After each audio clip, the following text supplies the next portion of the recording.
जितने आस्था चैनल पर कथा सुन रहे हो, जितने फेसबुक और यूट्यूब पर सुन रहे हो, बहुत सावधानी से सुनना। अमावस्या के दिन प्रदोष काल में, प्रदोष के समय पर, प्रदोष काल में शाम के समय पर जाकर किसी भी नदी, तालाब, बावड़ी, कुआं, कहीं ना कहीं जो आपके पास में हो, वहां पर एक घी का दिया, बत्ती का मुंह दक्षिण की ओर कर कर अवश्य जला कर जाना। सारे पितृदोष समाप्त हो जाएगा, सारा पितृदोष समाप्त। अमावस्या के दिन किसी भी जलाशय के पास में, नदी, तालाब, बावड़ी, कुआं, जो आपके शहर में, आपके गांव में, आपके नगर में हो, वहां जाकर लगा।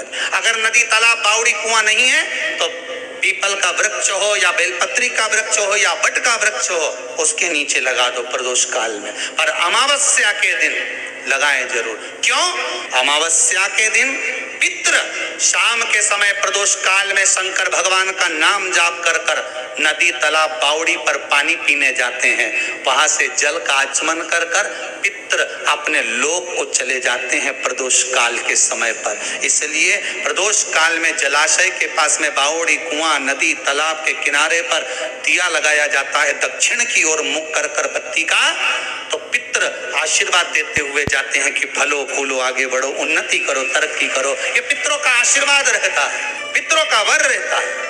आप देंगे, कुछ करा ना करा, फिर अमावस्या के दिन, उस दिन दिया दक्षिण की ओर बाती का मुख कर कर लगा। शनिवार के दिन जो पीपल के वृक्ष में सरसों के तेल का दीप लगाता है, उसको शनि कभी परेशान नहीं करता। एक बात हमेशा ध्यान रखिएगा, मान लो अगर कोई भारी रोग ऐसा शनि महाराज के कारण हो गया हो, अच्छे काम करते करते उल्टे हो रहे हैं, होते हैं किसी किसी के साथ में, विपरीत परिस्थितियां आ जाती है, अच्छा करने जाओ बुरा हो जाता है।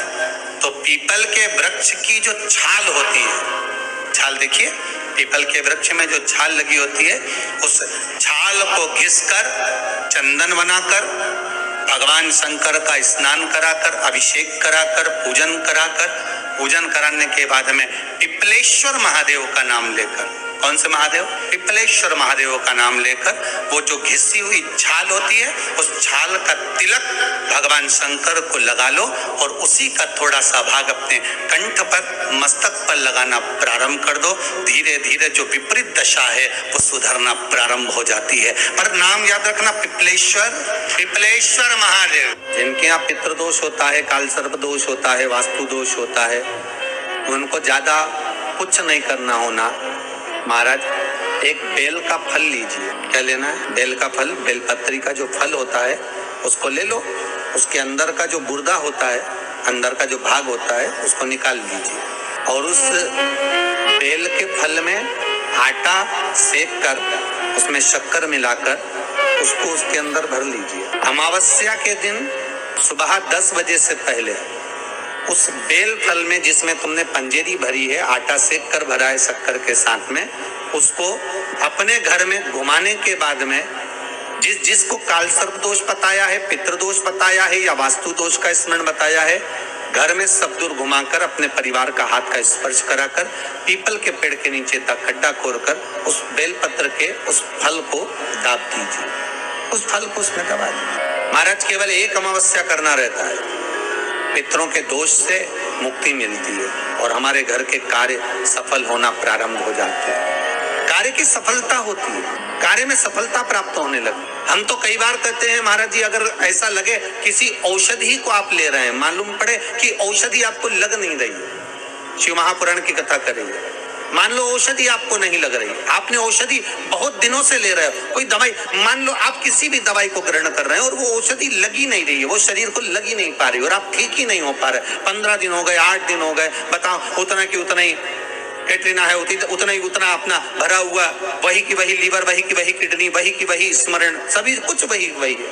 बीपी भी ऊंचा नीचा चल रहा है पर लेवल में नहीं आ रहा, शुगर भी लेवल में नहीं आ रही। तो प्रयास करा करो महाराज, बेलपत्री के फल का जो गुर्दा है, अंदर का जो भाग है फल का, उसको पानी में गला लीजिए, उसको पानी में गलाइए, आधा घंटा पानी में, जैसे आपको सुबह मंदिर जाना है 10 बजे, तो सुबह स्नान कर कर कम से कम 6:30-7 बजे उसको पानी में गला दीजिए और उस बेले के फल का गुर्दा सा गला हुआ पानी शिव जी को ले जाकर समर्पित कर दीजिए। महाराज उस पानी में से थोड़ा सा 1 चम्मच पानी शिव जी पे चढ़ा हुआ लेकर आ जाइए।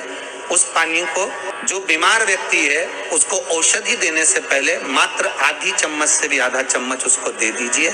भगवान शंकर का श्री शिवाय नमस्तुभ्यम का जाप कर कर उस पानी को देने के बाद अगर आप औषधि देंगे तो ये पक्का है कि औषधि अपना कार्य करना प्रारंभ कर देगी और वो स्वस्थ होना प्रारंभ हो जाएगी। जिस व्यक्ति का ट्रांसफर नहीं होता हो या किसी सर से नहीं बनती हो, साहब से नहीं बनती हो, कोई व्यक्ति से उसकी अच्छी पटती नहीं हो ऑफिस वर्क में और बड़ा परेशान है उसके कारण, तो शंभेश्वर महादेव का स्मरण कर कर पान के पत्ते पर शिवलिंग बनाकर उसकी पूजन कर कर उस व्यक्ति का नाम लेकर उसके ऊपर दूध चढ़ाकर अगर बहते पानी में डाल देता है तो आप रूप जहां वो जैसा चाहता है उसके अनुसार उसका कर्म हो जाता है। शंभेश्वर महादेव का इतना प्रमाण शास्त्र बना।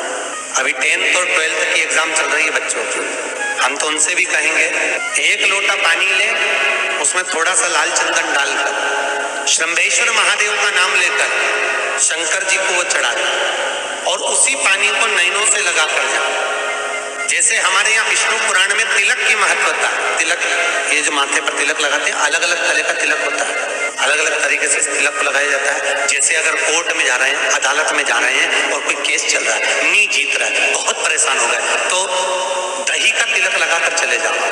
काय का तिलक?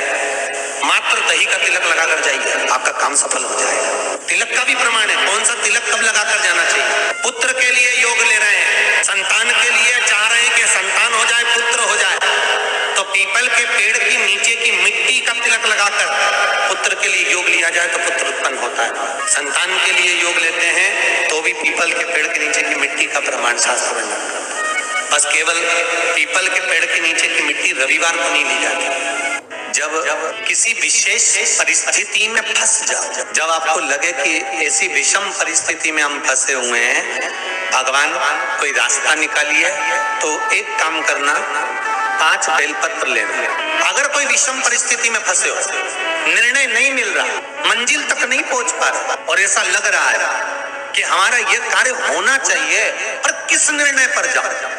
ये वाली जॉब करूं, ये वाली जॉब करूं, ये वाला मकान खरीदूं, ये वाला खरीदूं, बेटी को पढ़ने भेजूं, ना भेजूं, बेटे को वहां भेजूं, ना भेजूं, बेटे का संबंध यहाँ करूं, ना करूं, बेटी का संबंध वहां करूं, यहाँ करूं। जब कहीं विषम परिस्थिति में फंस जाओ, कोई निर्णय नहीं निकल रहा हो, कोई निर्णय तक आप नहीं पहुंच पा रहे हो, तो 5 बेलपत्री और 5 बेलपत्री की जो नीचे की जो डूंठ होती है, यहाँ का जो भाग होता है, जो डंडी होती है, इस डंडी पर इत्र लगाओ। 5 डंडी पर, जितने भी 5 बेलपत्री की 5 डंडी पर इत्र लगाकर एक बेलपत्री के वृक्ष के नीचे भगवान शंकर की पंचायत का नाम लेकर गणेश, विष्णु, शिव, दुर्गा, सूर्य, इनका स्मरण कर कर अपना हाथ उस बेलपत्र पर रखकर भगवान से प्रार्थना करो कि अब मेरा निर्णय